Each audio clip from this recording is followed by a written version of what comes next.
Oh, here we go. Hi. Okay. So I guess part two. I was thinking a lot about yesterday and some of the comments and some of the, questions that got asked. And one thing I really wanted to talk about today is what it's actually like getting your meds right. Because I can tell you that I personally did not appreciate what was entailed in that. And I can probably recall countless other people who downplayed just what it means to be figuring out your medication, right? People brush it off like, oh, just having a tough day, we're tweaking the meds or we're figuring out the meds. Um, and so I really wanted to take a minute today and talk about what that's like because it's not as subtle or as easy all the time. And one thing I do need to do my disclaimer, whatever. These are my experiences, right? So these are my experiences. They're personal to me. They may or may not be similar to other people's experiences. They may be just what happened to me. So this is not medical advice. This is not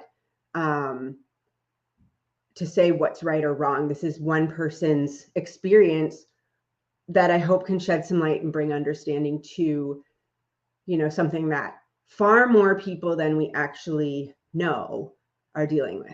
Okay. So, what is it like to get your meds right? Well, I mean, at first, so I started with Concerta, started with 18 milligrams for about 2 weeks, went to 27, and then went to 36. So within a 1 month period, I increased the, I guess, uppers in my system, which for those of you who may have known me before, I was a pretty up person.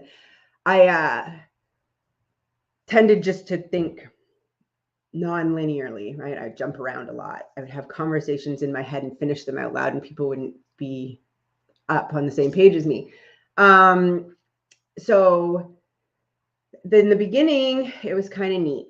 And I also want to talk about this because I think there's a strong misconception. People think of drugs like Adderall and, Ritalin and Concerta and that sort of thing as like, high school study drugs, party drugs, whatever. They're uppers. They're supposed to be fun. And one second, another call you right back. They don't really know that it's not always, fun, I guess. So once I got, I think, to 36 and tried to go to 54, that's when I thought my heart was going to explode. And here's the thing, I'm an adult. I have 2 children to look after, a household. I have careers. And so I'm trying to figure out medication that is affecting my brain. Okay. And it is an experiment. It really is. There's no formula that somebody plugs stuff into and says, okay, this is going to be the perfect combination for you. No, we test it out. It's trial and error, right? So when you're figuring out your meds, you're literally experimenting on your brain. And as an adult with a career and people depending on me, I'm trying to figure out something that is affecting my brain while still trying to show up normally in life and do the work I need to do and not let anyone around me know what's going on. So here I am sitting in my office when we increased it to either 36 or 54. I can't remember. And I think my heart is going to explode. My arms and legs are now tingling. My heart is beating. I'm sweating sitting at my desk. And I don't know what to do. I think that I'm either having a heart attack, which is weird because I'm pretty fit and healthy and I look after myself, but still. And I call my doctor's office and I can't get through because let's remember, it's middle of the pandemic. No one's seeing anybody face to face and I can't reach my doctor. I can't even get through to the medical office. And I go to one of those cannabis stores and I was like, okay, THC, but no, I'm not good with THC. THC makes me throw up. CBD, that's it. I can try that. So I go in, talk to the guys at the medical marijuana or cannabis store. And I'm like, hey, I need something to calm my system down, stress management, anxiety relief, something. They give me something and they tell me, oh, it doesn't have a lot of THC, only 2.5 milligrams, and no one reacts to that. I don't do well with pot. It's never been my thing. It makes me feel like I'm going to throw up. It's very hard on my system. So I take it back. I take half of what they give me and I take it. And now I'm still having a panic attack and I am stoned at my desk, trying to function like an adult, experimenting with drugs that affect my brain chemistry. So needless to say, somehow I got through the doctor's office. My doctor's away. Another doctor calls me back, talks to me like I'm a criminal. Am I sure I should be on this medication? I don't know. I am not a doctor or a scientist. I am doing what I'm told and giving honest answers to a doctor every time we talk. So we reduce my medication again. My doctor comes back. We have a conversation, and instead of switching medications or doing anything, we decide that putting me on another medication. So and at the time it was Zoloft, putting me on another medication to manage the anxiety so that I can be on a higher dose of the Concerta.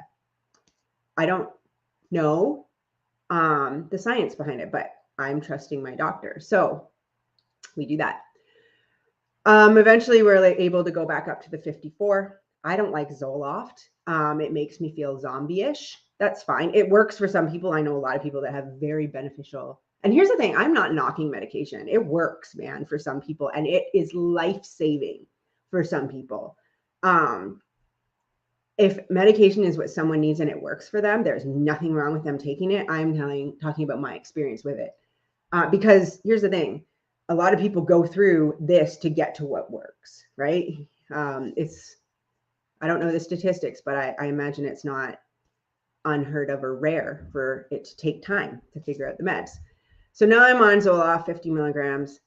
My Effexor is my Concerta is at 54. I don't like Zoloft, makes me feel like a zombie. So now I have to switch, right? And it's not just like you change, like you're not changing your favorite color, you're not changing your blouse, you're not changing your lipstick, you're not changing the color of your hair, you're changing a medicine that is affecting the chemistry in your brain.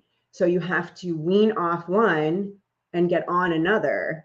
And there's 2 weeks on either side, and you're dealing with withdrawal symptoms, trying to switch to new medication. And all of this is happening while you are trying to be a functioning parent, adult, person in business, friend, all of this stuff.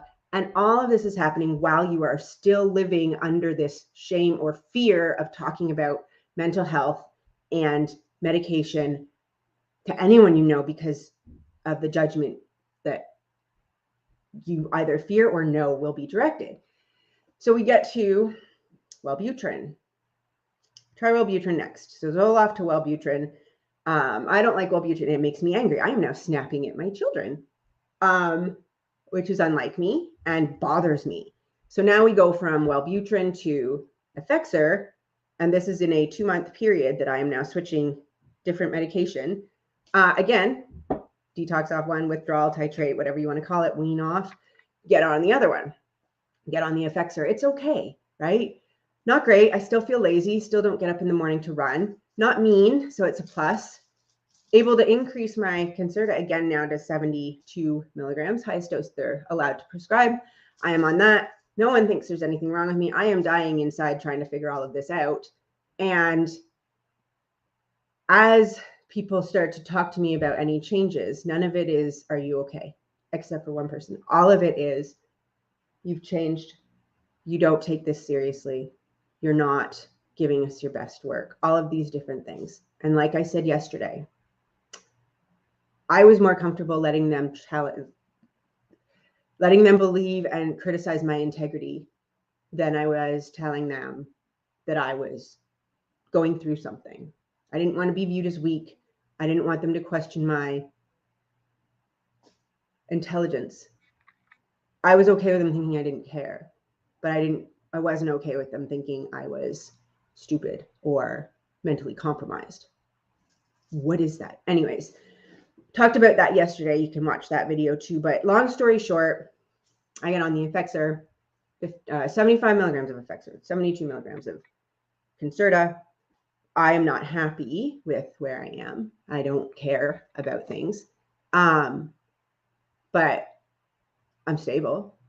right? And that's where I lived for a few months, stable. I feel like I am like Zen AF because I'm not bothered by people's criticism. I'm not bothered by anything because I'm not bothered. And one thing I will talk about next time, because this is something that's been very profound for me while I'm working through this tail end of my experiment, and something to think about. When we don't deal with the underlying issues, so when we don't address why we feel anxious, why we feel judged, why we have limiting beliefs, self-esteem issues, when we don't deal with that, we just medicate to make it go away. You get to feel better, yes. But in the event that, like me, you choose, one second, darling, you choose to come off your medication because you want to see something, try something, feel something. When you make that choice, if you have not done work with a professional or on your own or whatever it is you want to do to address the underlying issues, they are waiting for you.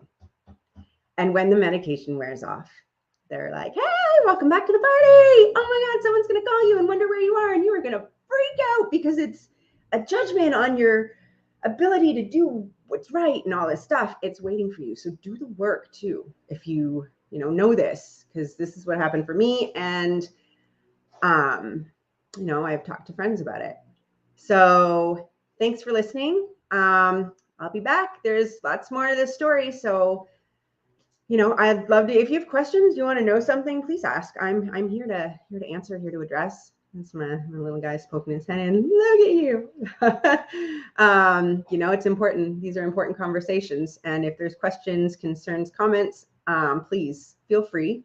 Happy to answer them. I clearly have very little to hide. So be well. Love you all. Remember, your mental health matters, man. Take care of yourself. There's nothing to be ashamed of.